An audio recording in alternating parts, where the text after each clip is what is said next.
Hello, beautiful women. This is Sara Avant over here, and I am the author of two books, The Way of the Happy Woman and The Book of She. And I am also a guide for women on their spiritual path. And today we're here talking about essentials for a daily practice. This is one of my favorite topics. It's something that I've devoted really my whole adult life to, and that I am really passionate about getting other people involved with, because I think that in order to live powerfully, we need to have a daily spiritual practice. And especially in these times where on any given day, there can be so much chaos, so much tragedy, both at a collective level and at an individual level. More and more now, individuals are going through really challenging times, and I think that these times are here to really break us open and to learn a whole new way of living in the world, and to really prepare us for a new time that we're entering in the world. This time of year is a really powerful time to establish or recommit to a practice. And we all have periods of time where we fall off the spiritual wagon. That's part of the process. That's totally okay. And it's important that we get back on the wagon. And oftentimes when we fall off and then when we get back on with an added rigor, an added passion, an added intensity. And it's like we can go twice as far in half the time with that increased passion. So that is my hope for all of us in 2019. The new year is coming in 2019. And that we take this time over the holidays to recommit to our practice and to see what elements maybe have gotten too loose. One of the common things right now is a lot of really, I can call it loosey-goosey spiritual practice. It's dabbling in a little bit of this and a little bit of that without going deep and without getting really serious and without having a lineage that we lean into. And you don't need to be part of just one lineage. It can be, a certain lineage in yoga, a certain lineage in Buddhism, but really going to the roots of teachings rather than thinking that just lighting a candle is a spiritual practice or having a new moon ritual is a spiritual practice. Those are beautiful things. Those are beautiful additions to a spiritual practice, but they are not the real transformative tools that really shift how you think, how you act, and who you are in the world on a daily basis in a fundamental way. So I'm going to go through some essentials to have as part of your daily practice. And you can check to see which of these feel non-existent, which of these feel really strong, which of these you feel called to add. Because ultimately, with anything that I'm sharing here, these are things that all of us already know. I'm not sharing anything new. These are things that we're born knowing inside of us, but they're very simple, but they're very different from the thinking and just the common way of being in the world. So we need to have these communities, these tribes of people around us, and these teachings to continually remind us that there is another way, that there is a better way, that there is a truer, more intrinsic way, and to give us the courage and the accountability to stay on that path. So the most important piece, if you're to have anything in a spiritual practice, the number one thing is a meditation practice. And years ago, when I wrote my first book, The Way of the Happy Woman, it came out in early 2011. In all the interviews that I did, the TV, radio interviews, etc., for that book, people asked me, what is the number one thing that women can do to really cultivate and safeguard their happiness? And my answer to that is sit in silence and stillness for 10 minutes a day.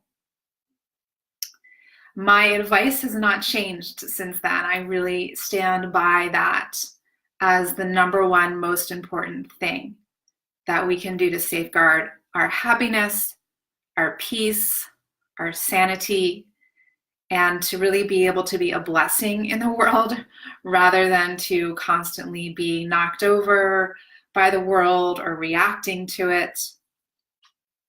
So meditation, first thing in the morning, spiritual traditions throughout time have really lauded the importance of the early morning. This is the time where our teacup, so to speak, is empty. It's not yet overflowing like it often is by noon, right? So it's a time when we still have some quiet in us, where the responsibilities of the day have not seeped in.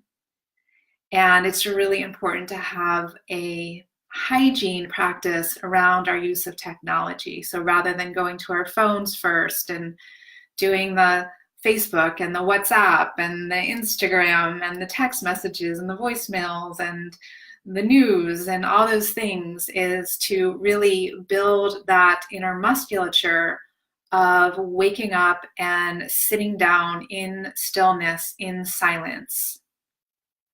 So just like in physical exercise, we train ourselves to be strong so that we can move with agility.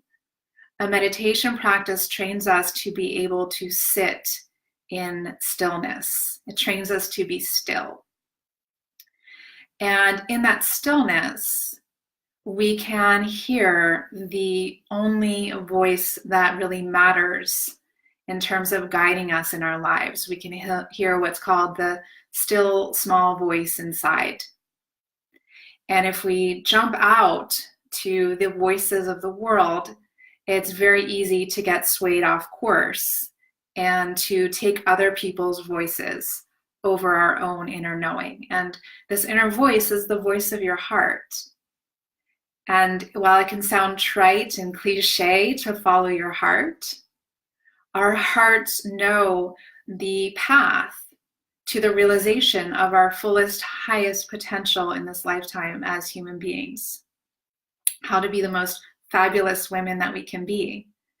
And we're not going to be able to unlock that path or that potential without taking time to sit still and listen.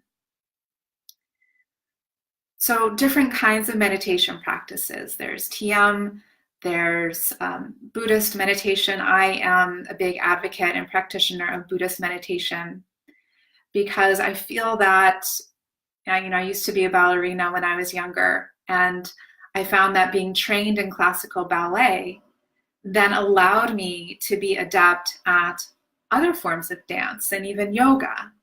It's very versatile. It gives you a really classical body training and a sense of grace and strength that's really deep and intrinsic in the core. And I feel that Buddhist meditation is the same. It's very simple, it's very classic, and it then can be adaptable to other forms of awareness practices and embodiment practices. But ultimately, each of us needs to listen inside and see what path we feel drawn to, but to not just make up our own thing, but to really look at these ancient practices, these ancient lineages, and follow them and adhere to them and learn from them. In Buddhism, there's something called the three jewels or the triple gem. And the Buddha taught that these three things in equal measure are needed for a really solid, effective spiritual practice. And it's the Buddha, which is one's own inner light or awareness, the Dharma, which is the teachings. So it's really important that we look back at these teachings and bring them to life in the modern day. And then the Sangha, which is our spiritual family and community. So meditation is the number one thing.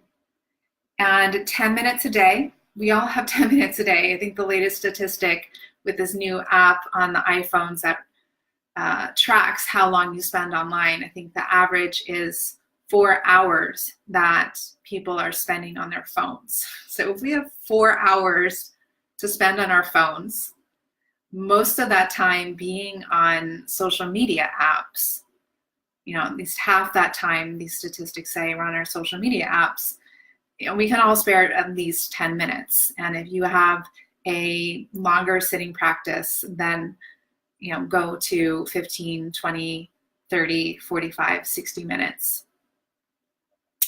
That stillness will carry you throughout your day, so that when you get triggered, or when you get that email or that text, rather than just reacting or shutting down, you have trained that musculature of stillness, and there's a pause.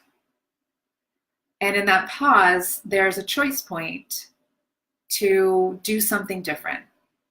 Okay, so number one is meditation. Number two is like the complement to meditation. They really go together like peanut butter and jelly. And number two is prayer. And prayer, it's not just a metaphor. When you say, I'm going to say a prayer for you, it's actually something that's very practical that I don't think we engage enough of in our lives. Because as human beings, we have free will. And the divine, this loving intelligence that pervades all things, this universal intelligence, and the universe is the mind of God. If we don't actually invite that universal intelligence into our lives, it's not going to enter. So we have to consciously invite the divine in and offer things over. And if you have a health condition, to hand that over.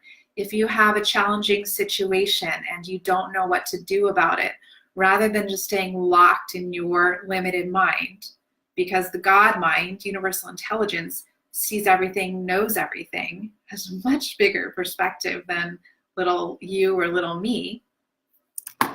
And we say that prayer, we hand it over, and we allow for something new to occur. That is something that we could have conceived of in our minds. And I say that prayer and meditation go hand in hand because when we pray, say we pray for a solution to a problem, we pray for guidance about our next steps. A Course in Miracles, a self-study text in spiritual psychotherapy, teaches that every day we need to ask God or the divine, where would you have me go? What would you have me do? What would you have me say, and to whom? Make that prayer. And then the meditation is the listening. The meditation is where we actually receive the answers. And so many times we're lopsided. We're meditating, but we're not actually asking for guidance. So we're not honing our inner listening to be able to receive the message, receive the guidance.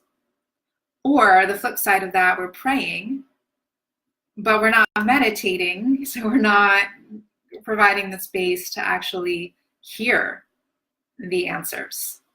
Okay, so prayer and meditation, first thing in the morning, and just really training those, baking those in as part of our daily routines so that our day becomes prayerful. We start to live in a prayerful way. We remember to stay open to guidance and asking for support for forces larger than us as we move through the day. The next one is conscious embodiment. And our bodies are instruments of consciousness. And as such, our bodies, these instruments need to be tuned. And this tuning needs to happen in a way that you feel drawn to. So for me, that's been yoga.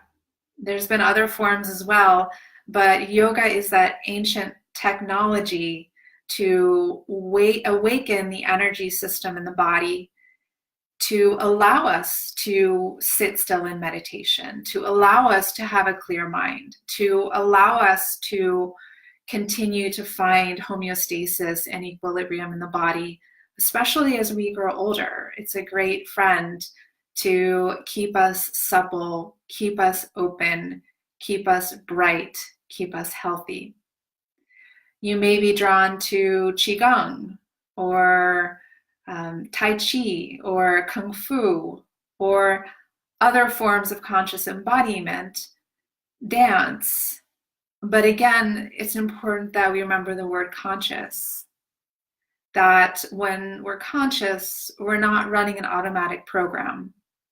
So we're not checking out. We're not on the treadmill or on the elliptical machine watching Netflix, which I enjoy doing sometime, but that's not my conscious embodiment practice. Or it's not just going to a spinning class and listening to music and having someone tell you, how many RPMs to be at, which again is something I enjoy doing, but it's a whole different thing. So conscious embodiment is again really rooting ourselves in a lineage of awakening the consciousness in the body. The next one I mentioned earlier when I was talking about the triple gems, and that is this aspect of community or sangha. A lot of times, spiritual practice is a very intimate thing. I feel it's the most intimate relationship we can ever have. And that as women, we need to make our primary relationships with God. And we can get into a lot of trouble when we start to lean on someone else, or we start to lean on a substance, food, alcohol, work, because we're always going to be leaning in some direction. So we need to lean towards that which is going to be really wholesome and empowering, and that is our connection to the divine. From that relationship, then we go out into the world and we practice the truth, even if our senses are not perceiving it in that moment, that every person that we see is a reflection of the divine. And that's in yoga, we say namaste, and that is the light in me bows to the light in you. And there is no one that has a better light or a lesser light or no light. We all have this light within us, and it can really change your day to go out into the world and really look in people's eyes and really don't turn away without, don't be too scary, without really seeing that light in them. Because one of the things that we're faced with in the world right now is a crisis of presence. We have forgotten how to be present fundamentally with ourselves and with God, and then with each other. There's a crisis in parenting, just having screens replace parenting. And there's, I see people when I go to the airport going to order a cup of coffee and not even looking at the cashier because their face is just in their phone. We're forgetting how to just be with each other. So community is important, and really seeing the divine in others, even in challenging relationships. Often we've all heard this, that the most challenging relationships that we have are the biggest fuel for our soul growth and our evolution, and these healing of wounds that would never come up if the relationship weren't so challenging. And then we need people who really get us, and really understand our worldview and share the same values as us, and don't think we're weird when we wake up first thing in the morning and meditate and do yoga and all of these things. We need people who are really on the same path as us and who can travel through this journey of life with us through all the ups and downs, and who we can come together and practice with so that we're not always practicing by ourselves. This is really important.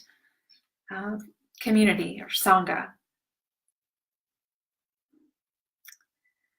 Another dimension, so we have meditation and prayer and conscious embodiment and community. Another dimension that I think is often lacking is this notion from the 8 limbs of yoga, Patanjali's Ashtanga Yoga, 8 limbs of yoga, and that's the concept of Swadhyaya. And Swadhyaya is the study of sacred texts as well as self-study. So one of the things that happens with this loosey-goosey spiritual dabbling is that we're not going deep. And by going deep, I mean that these teachings in sacred texts, or that second jewel in Buddhism, the Dharma, the teachings, they are designed to reprogram our subconscious mind. So those of you who've studied with me before know that I'm very interested in the subconscious mind, because our subconscious mind is really driving the bus of our lives, although we're often not aware of it until you are, right? So the conscious mind, which most of us live from, is only 5% of the mind. The subconscious mind, then, is the other 95%. The subconscious mind lives in the body. That's why when you do trauma therapy, you're working with the body, because the trauma is stored in the subconscious mind. When you do hypnotherapy, you've tried everything at the conscious level to stop smoking, to heal your insomnia, to heal a sense of unworthiness, these things which were programmed into you at a very young age, because up until about the age of 8, especially the age of 4, we're just pure subconscious. There's no conscious mind. There's no analytical mind.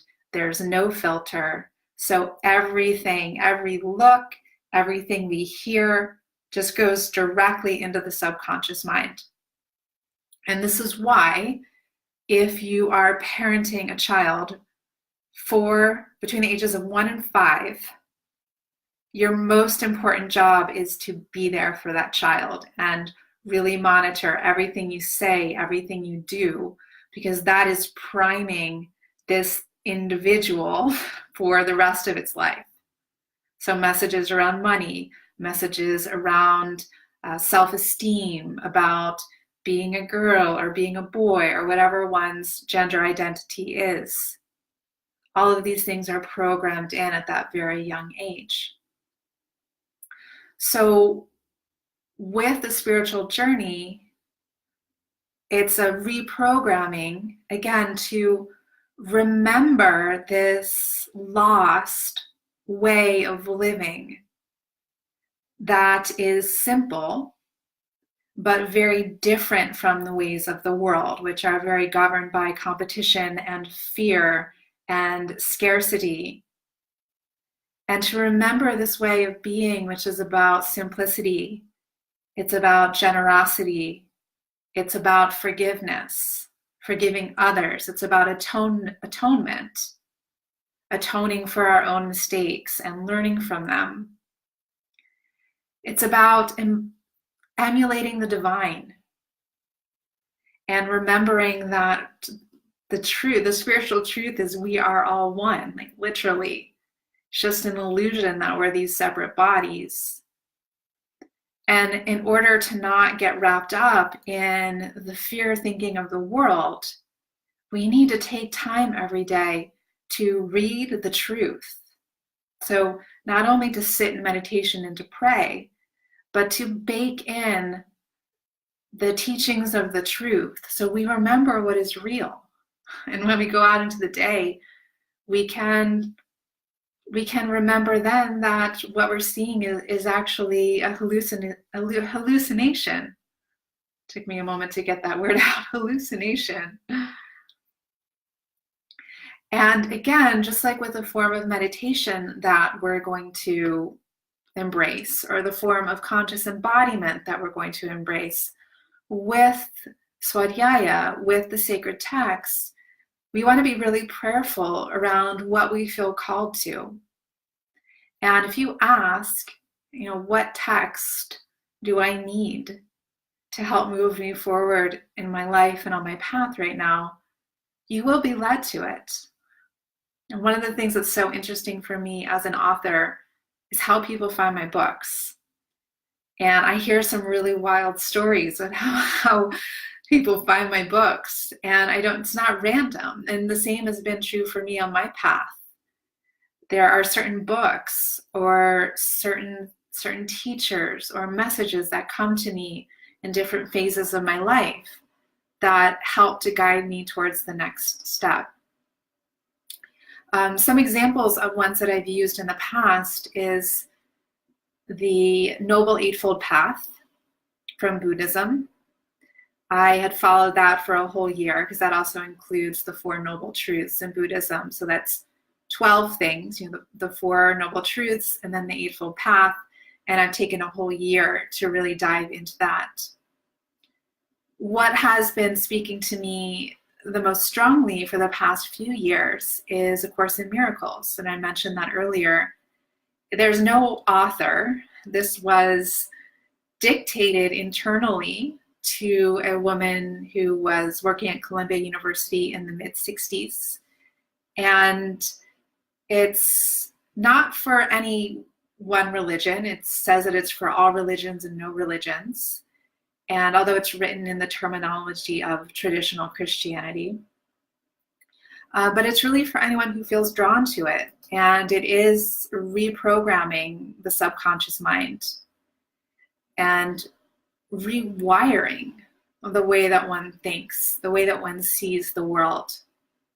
And there are 3 texts in A Course in Miracles. And the second one is a workbook for students. And in that workbook for students, there are 365 lessons. So perfect, take 1 lesson a day. And each lesson is a short sentence, like a mantra, but it's in English, to sit with for 5 minutes in the morning. And then there's some description of it. But to use that sentence as a landing point. And it said that if you spend 5 minutes with that in the morning, it will shift and be in charge of your thoughts for the entire day. And I've had that experience a number of times with A Course in Miracles, which is one of the reasons why I felt drawn to it in the past few years, where I've had a lot of challenges in my life. And I realized that if I was going to make it to the other side of those challenges, I needed to get even more serious about my spiritual practice. And particularly, I needed to really stay on top of how I was thinking. One of the teachings in A Course in Miracles is you achieve so little because you have an undisciplined mind. And I think that is true for all of us. I think that we are capable of so much more, and our minds are the real point of power, but we do not know, because we're not leaning on this ancient technology of all spiritual traditions throughout time, of how to really hone and train the power of the mind and align the power of the mind with the forces of the universe. So A Course in Miracles, I've found, is really powerful at doing that. And many millions of others have found that as well. But like I said, you need to listen in and find what feels right for you. Okay. So these are the core things for a daily practice: meditation, prayer, conscious embodiment, community, and swadhyaya. And again, first thing in the morning. And if you have all of these, I would say a minimum of half an hour, like 10 minutes prayer and meditation, 15 minutes yoga. One of my yoga teachers said that if you just do sun salutations or do yoga for 15 minutes, that opens up your energy body. So it doesn't need to be that elaborate.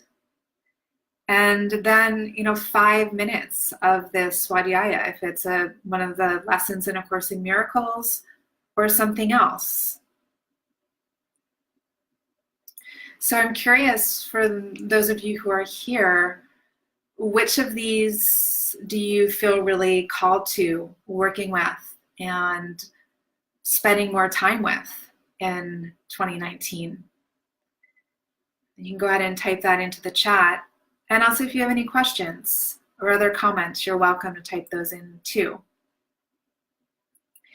And I also wanted to share that all of these things are a part of my year-long program called A Year of She, which is a 12-month women's spiritual practice community. And I created this 8 years ago, so this is the 8th emanation of this. It keeps shifting and evolving over the years. Because I found, like I was saying with the Sangha, with community, that it's hard to do this by ourselves, especially for a woman's spiritual path, which we've so often just kind of had to morph into and many times sit in the back of the room in more masculine dominated spiritual traditions. At least that was my experience when I lived in Asia. So A Year of She is female centric, and we have meditation that I guide, a monthly meditation, and also archives of past meditation audios. We have a monthly video yoga class, a yin and flow yoga class, and also an archive of a lot of past videos. I teach a monthly class, which provides the Dharma or the teachings, and I call that a She Dharma talk.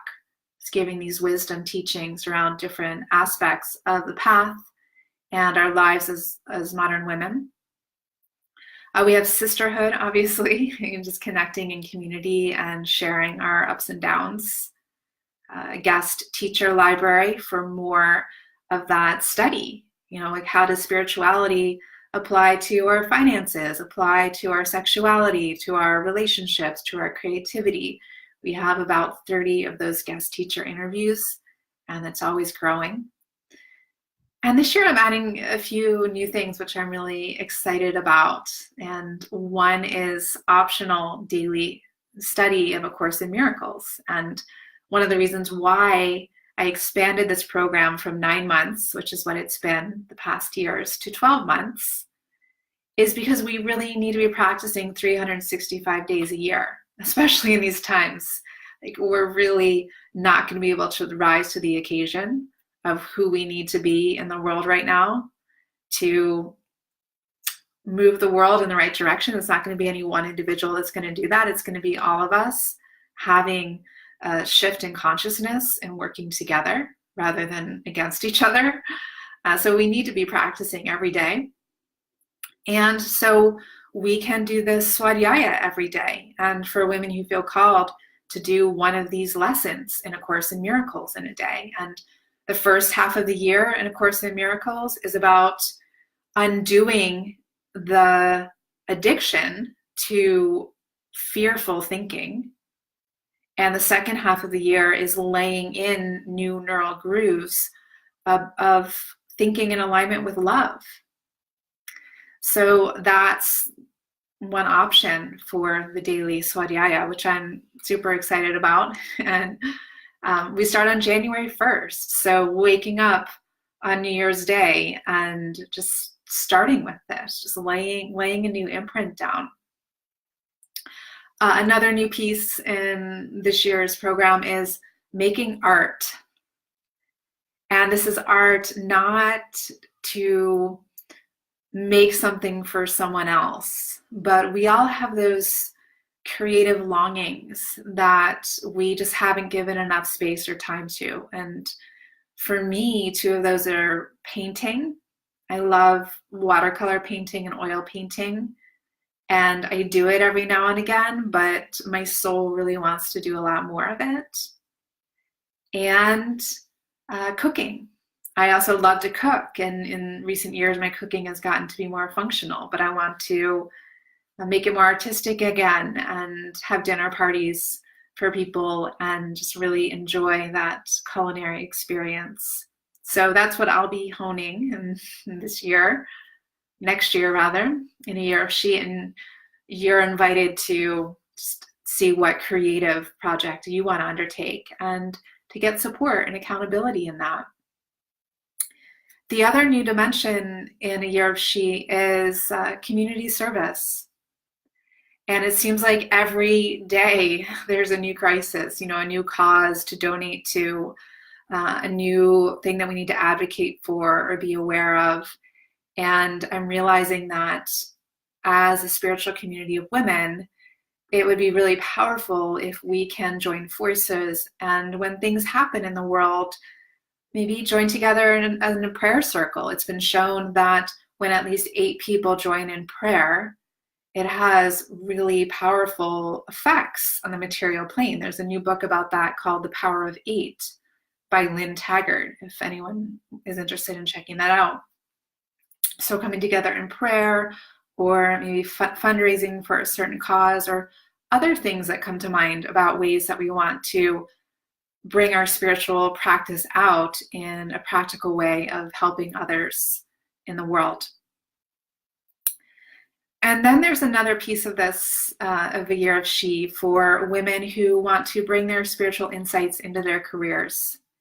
Because ultimately our careers are received from the mind of God. We are guided to what our assignment is in this lifetime. And when we listen in prayer and meditation, we can then take those next steps to be that person and to create those things in the world. And She Leadership Circle is a mastermind, a very intimate mastermind, less than 10 women, that runs concurrently with the year of She, but we really focus on a woman's career and her finances and her creative expression in the world. So those are all happening starting on January 1st. And registration is open for a couple more days, so until Thursday, December 14th. And if you want to learn more or to join us, it's at ayearofshe.com. And when I first started this 8 years ago, a monthly membership was the cost equivalent to a 1-month gym membership or yoga studio membership. But now I'm seeing that those membership prices are doubled now, but my prices haven't changed. So it's meant to be very accessible, to really honor that this is like a cornerstone for our lives. And I want to make it as accessible as possible for women to make that so and to really stick with it.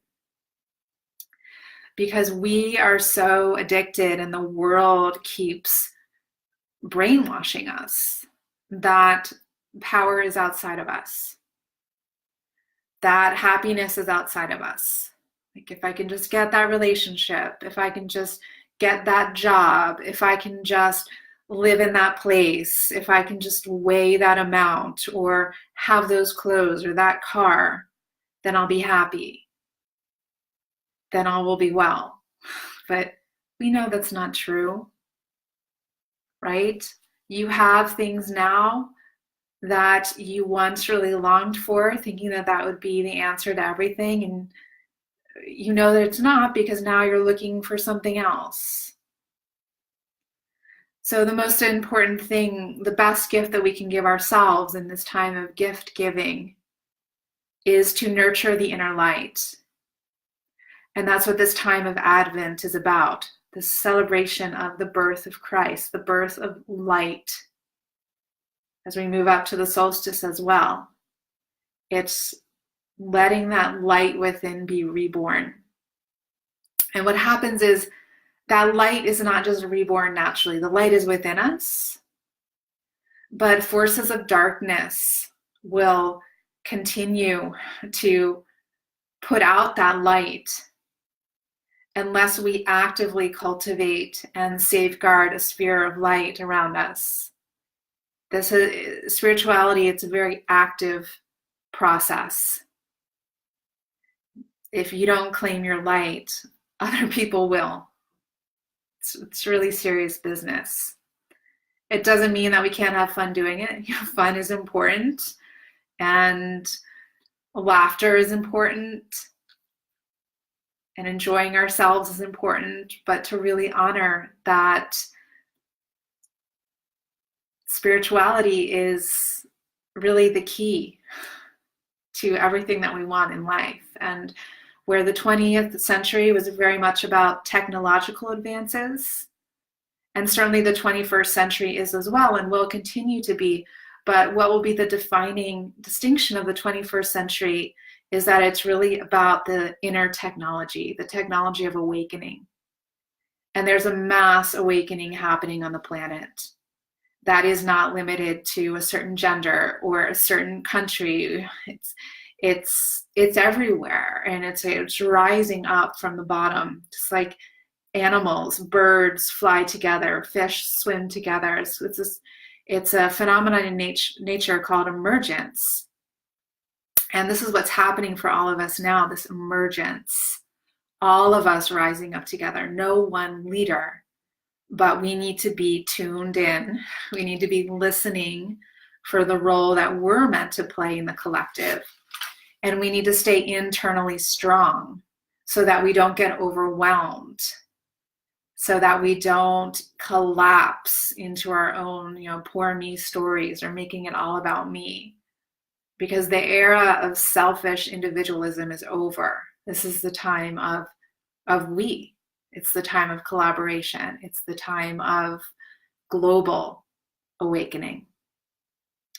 So I hope that these tools will serve you in the new year to be part of the solution. Because if you're not part of the solution, you're part of the problem. Okay? That's just how it is, right? So let's be people, women, men, if there are men here, who rise to the occasion and decide to be part of the solution. All right. And again, if you want to join me for this journey and cultivating all of these things next year, I think next year is going to be a big year for all of us in ways we can't even fathom. Please join me at ayearofshe.com. All right, so good to see you all, and many blessings over this holiday season. The holidays can be a really mixed bag, and however they play out for you, I just send you a lot of blessings and a lot of love. Thank you, and namaste. The light in me bows to the light in you.